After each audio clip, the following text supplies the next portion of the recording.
and welcome to the UnWine. Happy New Year, everyone. The UnWine returns. Today, we'll be talking to a very special guest. Her name is Dionne. And Dion is the original village member, the original UnWine guest, the original person that inspired the journey of Upro. All right, so my name is Kelly Williams. I'm the CEO and founder of Upro, the immigrant app. And on Upro is where we create communities, help persons to settle safer and faster throughout the US and Canada. And as I mentioned, we're going to have a very special guest today. So we had some technical difficulties setting up. And I see Dion actually backstage, still setting up. So while we wait for her to set up, I want to ask you all, where y'all at? So in the comments, drop some flags. Let's see where y'all are at. And pretty soon we'll be kicking off the unwind. So if this is your first unwind, drop some fire emojis as well. On the unwind, we go over the good, the bad, the ugly of immigration, right? So we talk to real persons who have been through immigration themselves, and they don't just give us the nice, glossy, rose-tinted version, right? They give us the real deal, the good, the bad, the ugly, and the in between. And the good thing about our guest for today is she's not a newcomer, she's an old-comer, right? So she's past 5 years in Canada, so she can really give us that full-scale analysis of decisions made, mistakes made, things she wished she would have changed, right? So I'm seeing some emojis here. I'm seeing some Trinidad and Tobago flags, Jamaica heavy in the house, Jamaica heavy in the house, right? Trinidad and Jamaica, I feel like you're probably competing for flags right now. Right, over on Instagram, buses are now coming in. Over on YouTube here, hello. Drop some fire emojis if this is your first unwind. And Dion, I'm seeing that you're ready to come on. And she's like, no. She's like, no. So since we're waiting on Dion, I wanted to talk to you more about Upro, right? So on our platform, you can book an immigration lawyer. You can go and book a career coach, right? And so happens that Dion is an HR recruiter. So we're gonna hack her brain a little bit for some gems. How to find that first job, what to do when you now land in Canada, what's the job scene like in Canada right now. We go hack her brain a little bit, right? You can also find housing. So if you're new to Canada and looking for that first rental or looking to roadmap your way into home ownership, you can find that on Upro in the housing tab. You could find language tutoring. So if you're looking to learn French, either if it's for immigration, a lot of persons are learning French right now for immigration, or just for career advancement, if you go into our language tutor tab, you would see that we have the Upro Batch 5 French community starting next month. All right, about 6, starting next month, and so forth and so forth. There's so much options of things that you can do for immigrants on Upro, including connecting utilities, connecting your banking, and most importantly, connecting with a community. So I think I see Dionne is ready now. I think I see it. Okay, so I'm gonna actually bring you on, Dion, because I can't test if we could hear you unless you're on stage. So welcome into the stage, Dion. Hi. Hi, everyone. Yeah. You can hear me? Okay. Listen, you have been full salesperson more than like this, that is that, and this is this. Yeah. Improvise. That's life. Introduce yourself to the audience. Hi, everyone. My name is Dion. I have originally from Trinidad and Tobago. I've been in Canada a little over 5 years now. Um, yeah, and I work in the HR field. I'm in talent acquisition. Been in talent acquisition for most of my time here, about 3 years now. And yeah, enjoying it. So, Dion, you are the original. So I just have to go back to how Dion and I met. So Yeah. apparently, Dion and I actually worked for the same company when we both lived in Trinidad and Tobago. But I don't know this girl from Adam. I never met she. She claimed to know me, but I don't know she at all. The first time I see Dion, We spoke more than once, but okay. the first time I see Dion with my own eyes, it's in Canada, right? Even though she claimed that she encountered me before, I feel she encountered somebody who looked like me. No. She at all, right? So someone, a mutual friend of ours, when they knew that I migrated to Canada, they reached out and they was like, hey, my friend landed like in the next couple of weeks. It was 2 or 3 weeks after. Can you help her out? And me there now still struggling. I probably just signed the lease to my first apartment. Still in have a vehicle properly yet. Still don't even know how to drive on the right side of the road properly. I'm like, yeah, sure. Yeah, I'll help out. Don't know thing, the blind leading the blind, right? And so it was. I was. I just get a vehicle like maybe the day before. Went and picked up Dion and her family at the airport. And I helped them to get settled with my 3 weeks of knowledge about how Canada does work. Right? You did a good job. You did a good job. 3 weeks. So anytime Dion come and ask for something, I be the expert at 3 weeks older than me in Canada. That's a plenty, right? 3 weeks more, right? So Dion, tell persons how exactly did you land? Like as what status? How was Yeah, your settlement process like? Tell us more about those beginning details. yeah. So, as background, my aunt moved to Canada when she was around 18 years old. So that would have been maybe like 60 something years ago. And when I turned a teenager, uh, she sent me my first plane ticket to come visit her in Canada. So I think my first time in Canada, I was actually 17 or 18. I can't remember. I just did CXC. And while I was visiting with my mom, she said, "Well, don't come back to Trinidad. Just stay here." Because I didn't have a job or anything. I was just waiting for CXT results at the time. And I said, "No, you know, when Caribbean people, you're worried, you don't know anybody." She was living in the French part of Canada, in Quebec at the time. I didn't know French. So, you're nervous about it. So I said, "No, I don't want to stay. I want to go home, be with my mom and my family." So over the years, though, we stayed in contact and I would visit Canada back and forth, but never really considered moving, although my aunt kept at me that I should move, I should move. Then life changed and I got married. I had my first child, and I think my thought process on living in Trinidad changed when I had my daughter.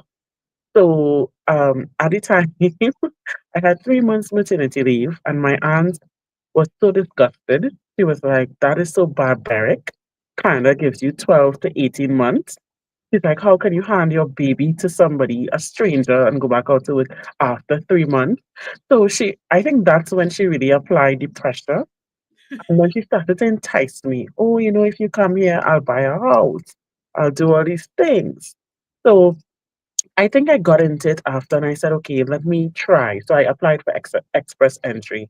And the sad thing, at least for me, I think the not sad, but the what I wish I knew then that I know now is I should have taken that opportunity when I was 18, because it was very immigration back then was very different, right? You just had to sponsor somebody. It wasn't there was nothing called express entry at the time. It was, if you live here, you are a citizen, you could sponsor a family member to move to Canada, which is what she was willing to do for me, but I didn't take the opportunity. So by the Mhm. time now, years later, I'm ready for the opportunity. There's this express entry thing. You have to go through this whole process. So I did the process and I was in the express entry pool, waiting and waiting. And my good friend, who I always, always, always thank, Janelle at the time, she moved like a year or two before I did. And she said, "Hey, don't wait for express entry. Come as a student." Because that's what she did. And she was, at the time, she had PR. And she said, "Come as a student. I did it. It can work for you." And I was like, "No, I think I'll wait." She said, "Don't wait. The government at the time, the election was the next year. Just apply." So that was Just like now. 2019. Just like now, it's like Yeah, that was 2019. She was like, "Suppose Trudeau come out of government, he's friendly to immigrant." That was 2019. And so I landed as a student in June of 2019, and the election was in 2020. And so was COVID. So yeah, I got in right before that COVID situation happened.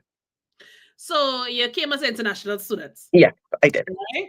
And your husband came as a spousal open work permit. Yes, yes. And your daughter was how old at the time? How old was she? Four. Maybe like She was four. was 4 at the time, right? And So that's she started kindergarten. yes, she's a Mm. whole big woman now, right? Yeah. So, what was your first impression? How come you didn't go to Quebec? How come you end up in Calgary? Right. So, right again. So, after dragging my feet for all these years and making the decision to come to Canada, making the decision to land in Toronto, my aunt passed away.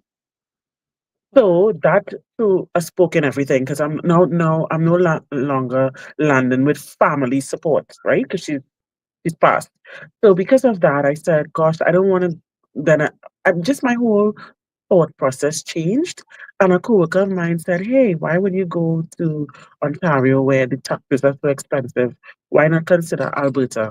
And I'd never heard anything about Alberta. I didn't even know Alberta existed. Never mind, I've been to Ontario and Quebec many times over the course of the years.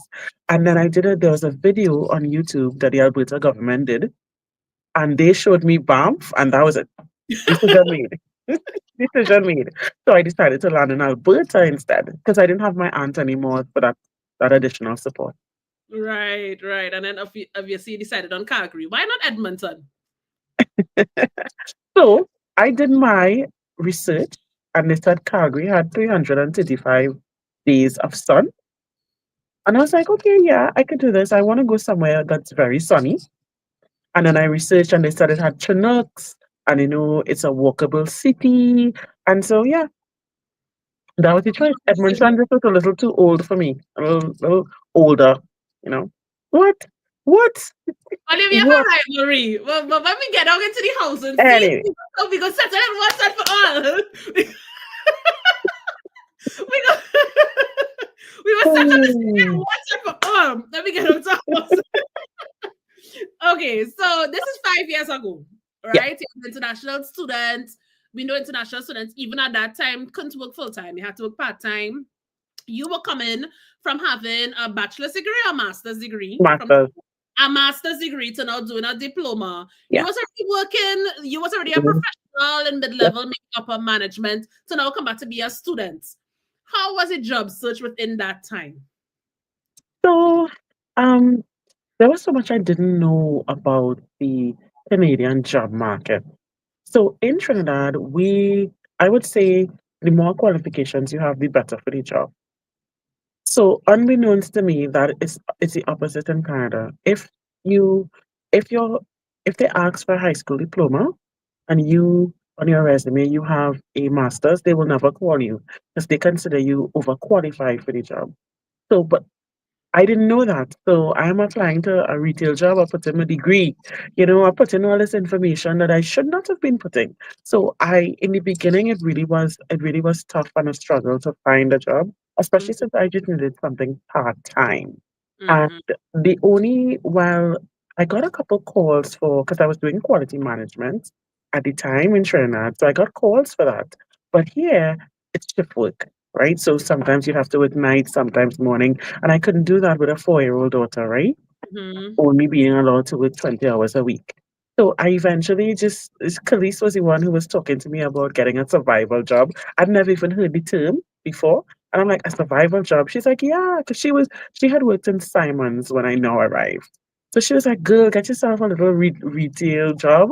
And that's what I did. I just went to the mall, I applied to a couple places, and I got a retail job in a clothing store. And I did that for about I'd say almost a year because it was flexible, right? I would only go in when I didn't have school. So I did that for almost a year, and then by the time I finished that job, I graduated. So I got my first Right. professional job. Yeah. You're bringing back memories there. Yes. So when Dion landed and they was going through like looking for your apartments or whatnot, I was working Simons by that time Yes. because they went out with my resume and handed it out to all them retail stores anymore. And I get my job. And I remember, so Simon's is like a big retail store here, but I was working in the home store department. So I selling curtain and mat and thing, right? Told you. Best job ever. Like the most fun I've ever had in any job in Canada was working Simon's. I won't lie. For Stampede had us like dress up like cowgirls. Your girl was in chiller, bandana, cowgirl mode. And I remember Dion came, you and Shem, which is her husband, came and was one shopping in the store, me with my little bandana, like, yeah! Yeah. I was having so much fun. Things that people would be ashamed of back home. Like we have the Yeah. master's degree, you're supposed to be working in some office somewhere. You working in a retail store selling clothes, I selling mats. Yeah. Happy as ever. What would you say Looking back at it now, I mean, we can laugh at it now, right? But in the moment as well, I didn't feel like if anybody ever looked down on me. I didn't feel like if I was degraded in any way, right? What would you say for somebody who is ashamed to take a survival job in Canada? I would say, I guess it's all about perspective. Culturally, maybe if you were in Trinidad working in a fast food restaurant or as a waitress or bartender, people would look down at you. But culturally, here, they do not. They do not. It's a job, it's an honest living, and they don't, and you don't lead with that, you know. And if you tell somebody, hey, this is where I work, they'll be like, okay, but there's no judgment. And I think Mhm. sometimes we also, I think people, anybody who's migrating to anywhere, right? You also have to have that mentality that why are you moving? Are you moving to boast to your friends or to boast to your family? What's your reason for being here? And most of the time, it's a better life. That's what you want, a better life. And you can't, you know, there's a term, don't let the internet rush you. I think it's the same thing when it comes to immigration. Don't let people rush you into thinking, in this moment, I have to be this or I have to do this. So no, and interestingly enough, um, you might have been a manager in Trinidad, but you're or in whatever country you're coming from, you might not be a manager in your current role in Canada, but your quality of life has improved. So it's really, you know, the titles and the keeping up with the Joneses and all these other things we want to do. We want to be like the next person on social media. I think that that's just being, that's fake life. That's not real. Okay. We all have challenges. We all have issues that we need to deal with, the happy times, the good and the bad times. So I Mhm. would say don't try to compete with anybody. The only person you need to compete with is yourself and your goal. And them bills.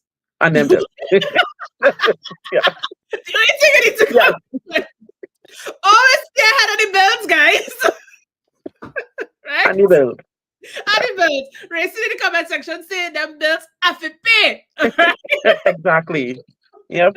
So I really want to get into this job because the job market situation, not current, but as in general, as an immigrant, as a newcomer, because Dion works in HR, right? That's not the topic of discussion, but I want to talk about not just for the qualified people. So we are the people who went to school, the nerdy ones, whatever. What about the husbands, the tradesmen? So I wanted to Mm. talk more about how was your husband's journey into finding his first job in Canada and how was his career projection? Because we've done multiple interviews before. Dion already spoke about her projection, but Yes. like tradesmen, what Yes. was that like? So again, another culture shock, right? Because back in the, I guess I'm speaking for Trinidad because I'm from Trinidad. I don't exactly know how it is in the other Caribbean countries, but in Trinidad, you know, the construction worker is the least paid. You know, it's that's a real hustle. You have work sometimes, you do have work, you know, but here it's the opposite. Tradespeople pay, you get paid more as a tradesperson than you get for an office staff. So you're in the office, yes, you can dress up nice, but guess what? Your money's small in comparison to the person who have on the hard hat and the boot and going out there. Because here you are usually paid, at least in HR, how they did the compensation, as explained to me, is level of difficulty. So if your job means you're exposed to the elements, you are going to be paid for the exposure, right? Versus if you're just sitting down in an office and you're just, you know, just on the computer, that the level of difficulty is less. So your salary would be less than somebody who has a high level of difficulty or discomfort in their job. Hmm. So culture shock we get here. My little retail job, adjusted nice for my retail job, but my retail job, $15 an hour, which is minimum wage. His minimum wage is $20 an hour. And that's minimum wage. Right now, I'm sure nobody goes out there for less than $25 an hour. In So, in construction. terms of money, yes, his construction job was the one that paid our bills, for sure. So it was so easy to get into because at least in Alberta, it's difficult to find people who want to do that job because it's all weathers. So summer is fine, but then you have fall and winter times like now where a lot of people don't want to leave their house and do that kind of work. So there's always a high demand for construction, any kind of outdoor work. tends to be in um, high demand from employers, and very few people interested in taking on those type of jobs. How did he find his first job? Truthfully, I didn't actually. I don't know. I don't know how he find his first job. I just know Shem was working. I don't know how he actually you find it. don't remember? It was you. So It was then me. yes. So while you were telling me about my survival job, you were telling me about, listen, myself and my husband, we went to Manpower. We just walk in and tell them we're looking for a job. And the next day he was working. So you told me, go Manpower, walk down, because it was close to where you lived at the time. And you said, walk down the street, pass by Manpower. So that's what we did. He went to Manpower. They were like, okay, they took his information. And then they called him the afternoon to say, can you start on a job site tomorrow? Look, take. I can't remember that. I know. I Yep. really cannot remember that. Yep. I really cannot remember that. Okay, so you got through to a recruitment agency. Through a recruitment Yeah. agency. That was Sorry, a good night, and then agency. from there he moved around, move around. Yeah. Right. Because it's so in the construction industry here, because I know a lot of persons whose husbands or who themselves work in the construction industry, there's poach workers. So Yeah. you working for one person, another company send like a spy almost on the side to be like, you're satisfied, they're paying you Yeah. enough. And Like that's you actually over how here he got pay the like job. $5 an hour. You The know? job he's doing now, where he's a supervisor in the job, that's how he actually got the job. So what was another strange thing? Well, not strange, but culture shock again. So his second job, the owner purchased a vehicle for him to go around to the different sites. I was like, what? They don't even know you, and they just buy a vehicle and give you the It's like to keys. get to come, it's And like you're at him. vehicle to take home, and not just to like it is. So he never you had to use our personal vehicle for work because they. So he was in his work truck, and then the owner of the next company walked over and said, "Hey, you're looking for a job?" And he's like, "Well, no, I mean." And the owner said, "Take my card. If you're looking for a change, let me know." And There's that's how. poach So you're workers in right. construction earlier. Yeah, But I tell you, if yeah. hmm, But not only just I construction, was please. Not off just road, I construction. would have been out there working in oil and gas, making a mess. Only would have see me. Only would have to talk to my manager to talk to me. Only would have to talk to somebody to talk to Yeah, me. Only would not be able to talk to me. I tell you, I would have been making a mess. yeah, It's in that bucket day. Anyhow, thank you for that explanation. yeah. Right? So, okay, y'all going along, y'all making money paid, rent paying, everything going Hmm. good, right? You graduate, and now it's time to come out of retail and actually enter into your field of study, which is you did HR, diploma in HR, business management HR. How was your experience headed into the workforce for the first time? Well, again, you don't know what you don't know. What I should have done when I was in college was look for an internship. I wasn't familiar with that terminology about a co-op or internship or work experience. And so there was an option for co-op, but I never heard the term. And I'm like, look, I just want a job. I don't want to work for free or for no money from somebody. Not realizing that's how the best way if you want to secure a job before leaving college is to do an internship, secure an internship. Mhm. So I didn't know. So I missed up on that opportunity.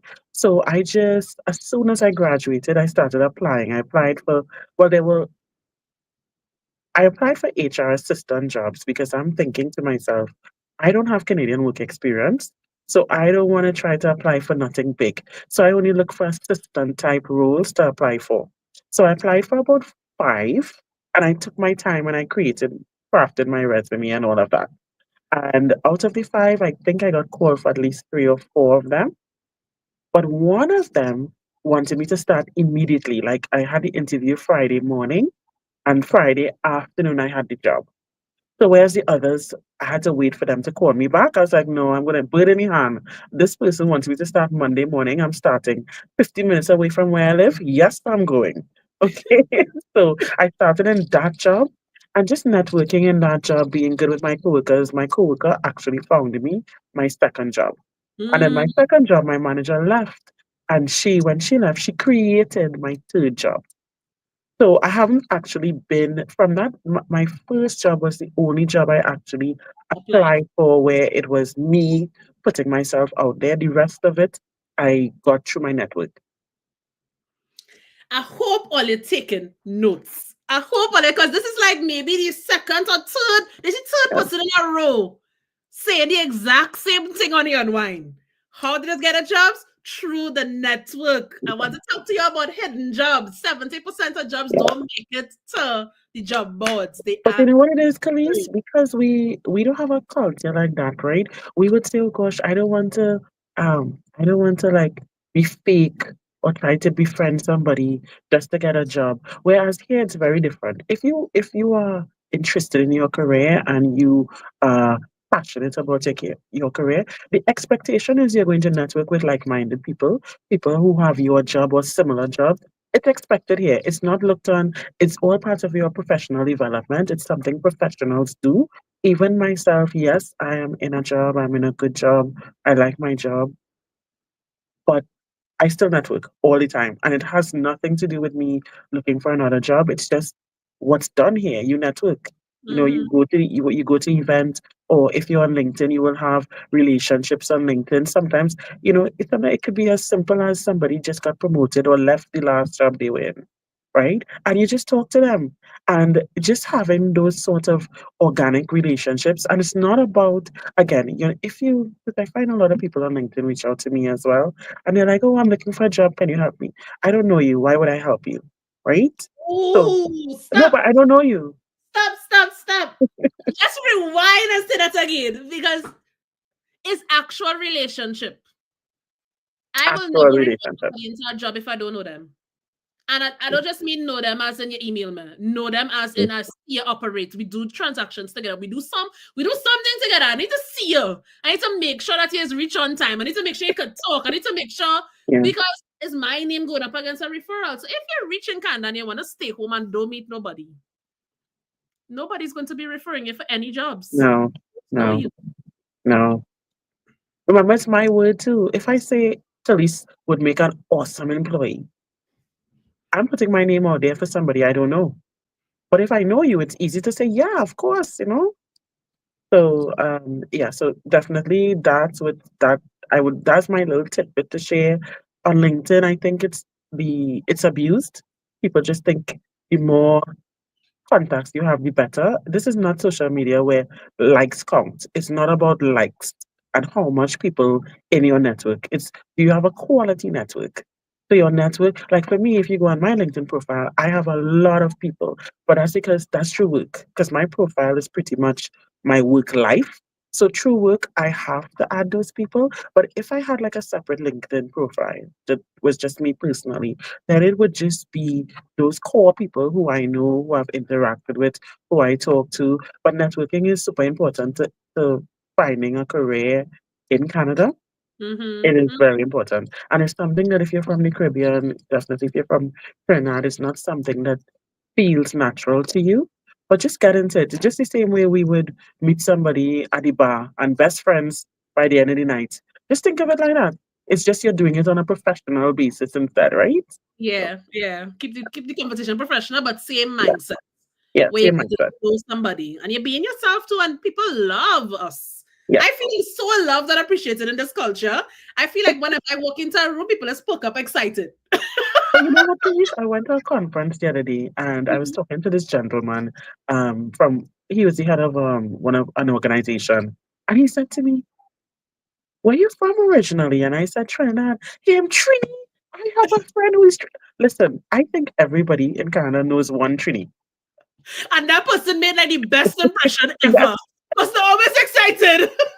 always excited. They're like, yeah, yeah, Like we had a photo shoot. The city of Edmonton had a photo shoot with the opera team, right? So the photographer comes, normal white Canadian guy. He hears Nalini and I talking. He's like, "Wait, where are you from originally?" Him, Trinity born? Like curry? Like I met this one Trini this one time, and he started going down this rabbit hole. And I'm yep. like, whoever you met, the Ministry of Tourism should hire them Ah, because this makes such a lasting impression. This man, he do they couldn't stop do? talking about his one interaction with the one Trini.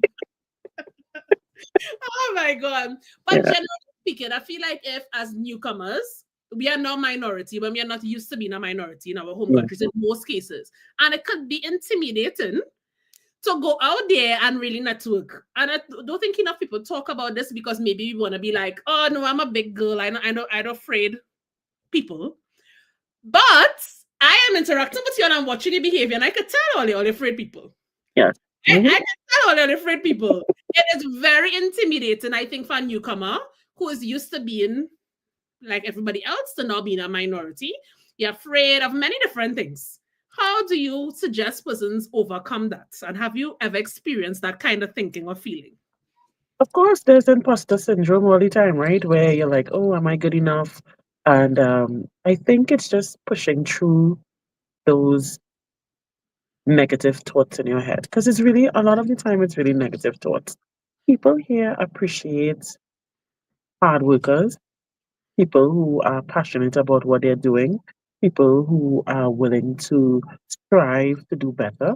People here appreciate that. And I think more so, you and you get a lot of positive reinforcement here, I find. Like if you're doing a good job, you'll know because they'll say, "Oh my gosh, thank you, you did such a great job." Those sort of things. A lot of things that I think for me, I didn't hear with my career in. Not that I never heard someone say, "Hey, you did a good job," but it wasn't like it had to be like really awesome, right? Whereas here, just for doing your job, You or get delivering something by a deadline. They'd be like, "Oh my gosh, thank you so much. We so appreciate you," you know. So there is a lot of that. So I think if we what I've learned with living and working in two different cultures is that at the end of the day, there is no culture is better than the next. I think that's what I learned. It's all about people. Every culture has its things that could be better or as well as its good things.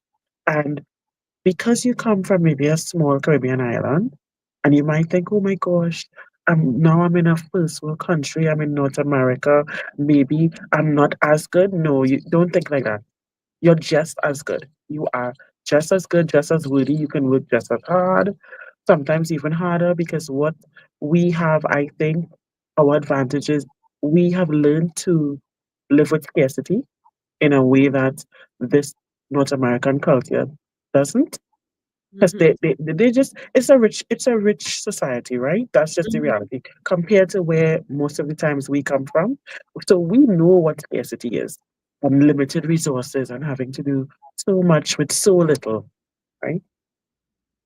Yeah, having to do so much with so little. No, I just realized somebody's coming to steal our snack in the office. I'm like, what? Yeah, yeah, having to do so much with so little, and I think that so we already have that advantage of being able to do that. So Oh gosh, Dion. so yeah, Watch yeah. let's peace, that's a piece now, Dion. Oh gosh, I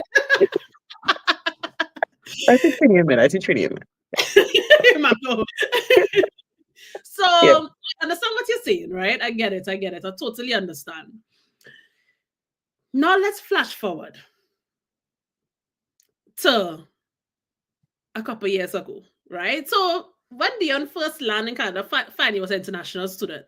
yeah. I just need to like just let me just put a frame around this. Dion Harden. Dion What? Harden. Let me start off by No, saying no, no, no, no, no, no, no, no, no, no, no. no. Start Let me over. start off by saying Dion Start over. Harden. Every Start time I over. tell him to do something, Start tell me over. no, Kellys, no. And then it has be like a couple weeks later, well, I do the thing you tell me to do. And it didn't work. There's no whatever to your call. I I have just to come to it for myself, Khalees. I have to come to it for myself. and I started prepare for Dion to tell me no first, and then a couple of weeks later she's come back. No, but the good thing is she's come back. She's always come back and tell me, you was right. Hmm. So, Dion, congratulations, you became a homeowner. Thank you. I ain't come to Calgary since they're moving to she house yet. So I can't get to eat a piece of bread in Dion house yet, right? But we could change that just now. Tell us about your journey to home ownership around the frame that I just gave you. Miss Buntalon. Well, so I let me see. I would have gotten my PR in like January, and then soon after decided, oh my gosh, I need a house like ASAP. Mm-hmm. So I started looking on my own. I found a realtor. We were looking at houses. It wasn't working out. One, because the market, it was expensive, right? So it was difficult to find a home. And then I said, okay, well, I did it so backwards, right? So police had been telling me about taking that call with the mortgage broker and the realtor. And of course, I was like, yeah, yeah, yeah. But I was already saying I'll do it on my own. So then I think I called you a day and I was like, I'm so frustrated. And you were like, just book the call. I don't want to hear anything. Just book the call. And booking the call was probably the best thing I ever did because that's when things started to go really smooth after that. Because I booked the call and they were like, okay, let me see how much you'll qualify for. They told me how much I would qualify for. They were like, okay, go look for a house for that. I actually did find a house. And after that, it was a pretty smooth sailing. And I say I really enjoyed the experience with not so much because I had a realtor, but definitely the mortgage broker. Oh my gosh, lovely. I have recommended him to like 5 people since. What's with the attitude? This is my attitude to you because I'm telling you, I don't Yeah, refuse I it. didn't listen. I didn't listen. I didn't But listen. just And as go, soon as I listened, everything went really smooth. I had my house within like 4 or 5 weeks four, after 5 weeks. listening. Listen Yeah, to me. I just feel to reach through the phone. I feel to reach through the phone. I don't want your machine that can be like, I tell you so. Right? I yeah. tell you so. So, guys, if you're interested in thinking about purchasing a home, Oh my yeah, anything, head to the house and have an uproar. We are the gems. We are the best of the best. We pull together the people who will actually give you results to get the thing yeah. that you want. How did it feel to finally cross that milestone into becoming a homeowner in Canada? Oh my gosh, so good, so good. Because I think for us being from the Caribbean too, that is like you put on roots. It's a sign of stability. Versus because I did not enjoy renting because every month I am paying somebody else's mortgage. So, and you know what's so interesting? So I hated rent day. Now, Khalees, I don't be checking my phone. Oh, let me see if they take out my mortgage payment, and I don't feel no how. I'm not upset. I'm not depressed. I'm like, oh, they take out my mortgage. It's such a shift in mindset because I hated paying rent, and I thought I would hate paying mortgage, but it's so different when you know you own it. So I am paying into my wealth, right? Versus paying into Mm. someone. So now it's like, oh, I wonder if they take any money yet. Especially Yeah. as in Calgary, we have seen and we are seeing housing prices go up. So Yes. it's almost like you're already getting a return on your investment. So it Yeah. feels good to pay into that investment. Yeah. Yeah. My house price already went up It substantially. feels good. Like on my same street, I remember like a year ago, a house sold on my street, exact same design, and it was considerably more. Yeah. What I pay for so it feels good. Mortgage payments don't really bother me as much. It's true. Yeah. Yeah. Yeah. Yeah. That is like really the saying of like when things go left, there's always somebody benefiting. So house prices go up, landlords are like, okay, all right, Yeah. okay, right. House prices go down, renters are like, Yes. landlords are like, right. So Yeah. there's always a balance between this house prices and who's benefiting and who is not. So now that you're a PR and now that you're a homeowner, and now that you have your dream job, and of course we're gonna be scaling, we're gonna be moving, we're going moving up, moving on up, moving on up. We're not gonna Mhm. stay stagnant. What would you say were some things that you could have changed about your entire journey, immigration journey? First of all, I worried so much over this journey, Chloe. Worry, worry, worry. I had a lot of anxious moments because it's unknown. I remember when I landed. And you don't even remember this, Khalees, but when I landed and I got into your car and you were driving us downtown into Calgary, I got really quiet. And I think you bubbly, you talking away, and I am there paralyzed with fear. Fear, because I don't know anything, nothing looks familiar. And I'm like, I am in this new country with my baby, I still my baby, 4 years old, right? And my mom is with me, my husband. I'm like, what did I do? I don't know any. And you are just there laughing and having a good time, and because I was in the front seat next to you, passenger seat, and I had like a panic attack, right? Because it was just fair, and I wish now, all these years later, that I had not wasted so much time just being afraid of everything. Because at the time I was like, okay, I'm an international student. Will I get my work permit? I hadn't even thought as far as PR at this point. Will I even get my work permit? That happened so easily because you apply, you get your letter from school saying you graduated. I got it in like 3 weeks later. Then when I had my work permit, I was like, oh, will I be able to get PNP, provincial nomination from the Alberta government? So that was the next worry that I took on for about 6 months. I applied. 4 weeks later, I got the letter. I got nominated. Then I said, okay, now I have to get PR before my postgraduate work permit expires. Worried about that for months. I'm like, will I get it before it expired? I got it like 8 months before it expired, but I was worrying from the time before, right? So I spent a lot of time just worrying and worrying, worrying about stuff. And I wish I could go back and say, everything will work out the way it's supposed to and not be so fearful and not worry so much and enjoy the experience a little bit more because I felt like a lot of that worry, I wasn't able to truly just enjoy the experience of being in a new place and having all these new experiences. Mm. Because the agenda was, I'm not saying that you wouldn't have fears. It's natural that you might be like, I wonder, boy, I wonder if this will work out. But I spent so much of my time worrying when I could have spent my time better served doing things. Mm. So someone is saying, I feel that I'm constantly stressing Yeah. Yep. each process I'm in. Yep. Yeah. I could see that. It's like because being a TR in Canada is so you're not permanent, right? So it's like Hmm. you live your life here. Some people buy houses, they're starting the businesses, they're doing all these different things, they're settling, but you're not permanent. So it's like you're Yeah. in a state of limbo until you get a Yeah. PR. Yeah. Yeah. In So, a state and of I limbo. went through a lot of stress, but looking back at it, it's really just understand what are the requirements are and just do what you need to do. Right? So if it is don't work more than 20 hours a week, so you don't have to worry about anything happening when it comes time to getting your work permits. You get your work permit if they say wait 6 months, wait this, whatever.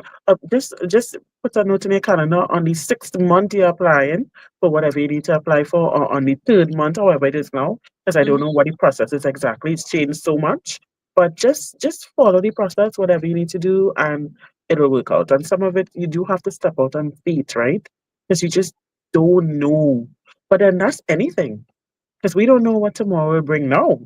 But we Mhm. really confident when we're making plans to go back to Trinidad for Carnival or to take a vacation. We're real confident when because we don't know. But you're booking your ticket 6 months in advance, confident that you are going to make it onto that plane. So some of that we need to take into this experience as well. A lot of energy goes into worrying. That's what Yeah, someone's. trust me, I spend a lot of time worrying, Mhm. and I wish I could get it back now because I'm like, why was I worrying at every stage of this process? Every stage in Italy's stressing out. So I think that's comforting for people to hear because I know a lot of people have the anxiety. I don't think it's something you can yeah, prevent, though. But keep in no, mind that everything will work out eventually. yes, However it work out, it'll work out and you'll be okay. yeah, we okay. Yeah, maybe that could help. So, what PMP stream did you apply through, Dion? So I did the Alberta opportunity stream, the AI. Oh, so I'm missing a letter, but it was Alberta opportunity stream. So Right. I did not go through express entry because as a student, I didn't think that made sense. Because for me, express entry was if you're not in the country. I'm already here, so why am I applying for express entry to compete with everybody who's not in Canada right now? Mm-hmm. So Alberta, well, most provinces have their own stream, right? So I just applied to Alberta stream where all you needed to do was have a diploma from a college in Alberta and 6 months work experience for a company in Alberta. So it was super easy. I didn't have to submit all of those documents you have to submit for express entry. They didn't ask for financial stuff. which was good for me because I think I'd used all my money for school. So I didn't have to show proof that I of savings. I just had to show proof of a job letter. Mm-hmm. So Mm-hmm. that's the stream I did. And what I liked about that stream is 30 days and they get back to you. At the time, it was really quick. It was this express entry could take forever, right? But at least with Mm-hmm. that one, the anxiety was less there because I knew in a few weeks I'd know if I was nominated or not. Mm-hmm. Mm-hmm. Yeah, So other persons are saying that it's much harder now, right? But as somebody who has been very tuned into immigration for the past like 8 years, because yeah, I was doing it yeah, before I actually migrate, right? I would say at each stage, people always think that it was easier before. Because when he was doing all of this, there was a scarcity in jobs because of yeah, COVID. This was in the that, middle of a pandemic we're talking yeah, about. yeah. Let me just Yep. remind people. Middle of pandemic. Yep. Like there was always something, and even like right before I applied for Express Entry, there was a point where they just like cleared all the slates when they brought in Express Entry. Yeah. They literally just cleared everything and said, "Okay, guys, new system. It's called Express Entry." Nobody didn't even know what that thing was. Hmm. And people then was Yeah. like, "Oh my god, look at these people done lost their mind." At every stage, and every Yeah. 2 to 3 years, we go through this way, They it's do a feed change. Yeah. end of the world, and yet things continue to go on. People keep continue to land. People continue to get PR, and it always feels like if now is the hardest time ever, and yet somehow this world has shown us it could get harder. Yeah. Yeah. Yeah. So let's be like, okay, who am I be? Let me show you what hard means. Yeah. I do. Yeah. So, is there anything else you wish you could? Oh my God. Oh, No. you okay? Hello. I feel like I think we lost Dion. Okay, let me take her off. When she comes back on, we'll bring her back on. Technical difficulties, guys. Technical difficulties. So if we lose Dion and she doesn't come back on, we already like 50. We already almost 50 minutes into the live. All right. So this is actually the end of the live anyway. We just wanted to ask Dion some questions like what advice would she like to give to you all? Is there anything that she would change if she wanted to change? So hopefully we can get her back on to do that within the next 10 minutes. But in the meantime, how are you all enjoying the live? Do you all have any questions? And I'm from Trinidad, Caroline, BC, and I study open my source. Any advice? Okay. You need to book a call with the immigration consultant, immigration lawyers, and Upro. The person who's asking for any advice about the study work permit. And then I'm learning to be present in each moment, worry less, and enjoy the moment as it comes. Yes, because the journey is indeed the prize. All right, guys. It looks like if we're gonna lose Dion, I feel like if her phone probably died or fell or something. So that concludes our unwind for today. A bit of an unusual ending. I hope you all enjoy the session. Remember, the journey is the prize. And we'll see you all next week for another episode of the Unwind. Take care, guys. Bye.